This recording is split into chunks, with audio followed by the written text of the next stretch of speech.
par le cœur quand même quelque part ici parmi vous.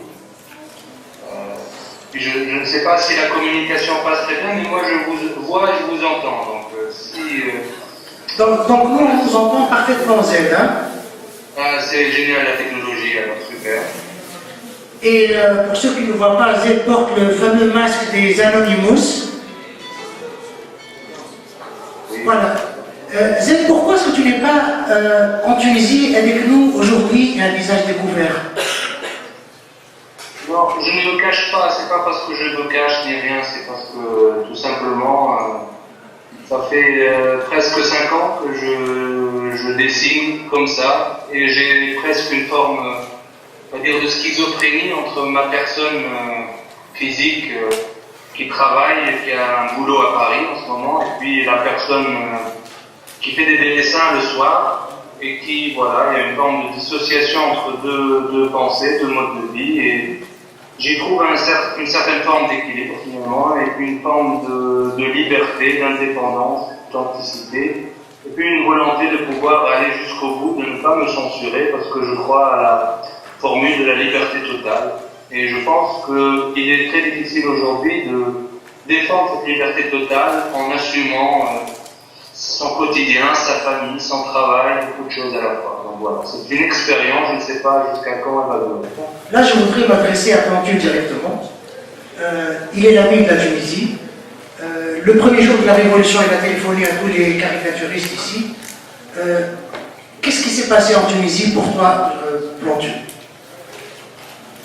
Alors, merci Lotri, merci de me donner l'occasion de retrouver mes amis dessinateurs ici en Tunisie. Je ne sais pas si tu me vois, Z, tu me vois? Ouais. Il est un peu près. J'entends plus, j'entends plus, je sais qu'il m'a fait signe Plantu, mais je ne sais pas ce qu'il m'a dit. J'ai dit bonjour, est-ce que tu me vois là, quand je suis comme ça là, et à chaque fois que je suis venu en Tunisie, à chaque fois que je rencontre des dessinatrices, des dessinateurs tunisiens, en fait, ils me racontent bien mieux leur pays, ils racontent bien plus la population. D'ailleurs, j'avais même demandé, et je remercie encore l'Institut français et l'ambassade de France d'avoir organisé et facilité cette rencontre, parce que tout de suite, quand on m'a proposé il y a 5 jours ou 3 semaines de venir, je dis oui, j'avais juste un problème de temps, je dis mais juste, je voudrais retrouver tous mes amis dessinatrices et dessinateurs, et puis rencontrer, par exemple, des dessinateurs que j'ai jamais rencontrés aussi, que je vais voir tout à l'heure.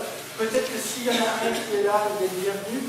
J'aimerais aussi rencontrer des dessinateurs proches de Nata. Moi, en tant que Français, d'accord, mais en tant qu'Européen, je trouve que cette Europe que j'aime tant, mais qui s'endort un peu, elle aurait beaucoup de choses à apprendre si on pouvait faire véhiculer des expositions de dessinateurs de Tunisie, du Maghreb, pour qu'on puisse mieux comprendre ce qui se passe chez vous, et puis nous, ça puisse nous secouer un petit peu en Europe. Et je trouve que le langage du dessin, c'est un langage incroyable, et qui d'ailleurs, quand la toute première fois, quand j'avais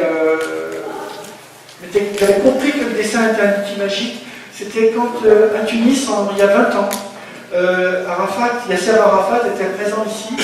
Il m'avait demandé de le voir la nuit dans un pavillon à Tunis. Et c'est là qu'on nous demande des feutres.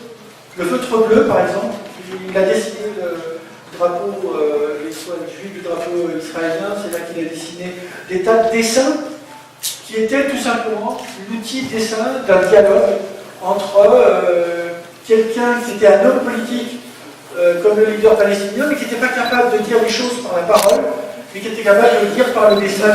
Imaginez le futur billet de banque du Proche-Orient pacifié. C'est-à-dire que nous, en Europe, on a l'euro bien sûr, mais il avait dessiné, alors évidemment comme tous les billets de banque, il y a toujours une petite fiorature, des choses. Il m'avait dessiné ça, alors avec les chicotages, et puis le logo. Il m'avait dit, vous verrez, ce sera le logo de la monnaie unique du Proche-Orient. Et alors, on était dans un pavillon de Tunis, ne me demandez pas où, parce que c'était la nuit, il était 4 h du matin, jamais su où c'était. Et il m'avait dessiné un chandelier hébraïque surmonté de la croix des chrétiens, avec en haut le croissant islamique. Et il m'a dit, ce logo-là, ce sera le logo du Proche-Orient. Et c'est là que, de la monnaie du Proche-Orient. Et c'est là que je me suis rendu. D'ailleurs, quand je vais en Jordanie, quand je vais en Égypte, quand je vais au Liban, tout le monde est OK. Seulement, il y a tout un travail de pédagogie à faire aujourd'hui pour imaginer ce que va être le Proche-Orient pacifié dans 50 ans. Là, je suis en train de vous parler d'un truc, gardez bien les filles, parce que c'est pour dans 50 ans. Moi, j'en parlerai pas avec vous, mais en tout cas, on pourra en parler. Mais en tout cas, je trouve que j'ai compris ce jour-là que le dessin était un outil incroyable pour faire passer des choses. Comme, par exemple, j'ai découvert avec Nadia que l'outil Facebook, même si j'utilise Facebook, est un outil incroyable pour véhiculer des opinions, des images dérangeantes avec un nouveau média que d'autres ne sont pas capables de maîtriser et avec lequel tu dialogues régulièrement, même avec des gens qui ne sont pas d'accord.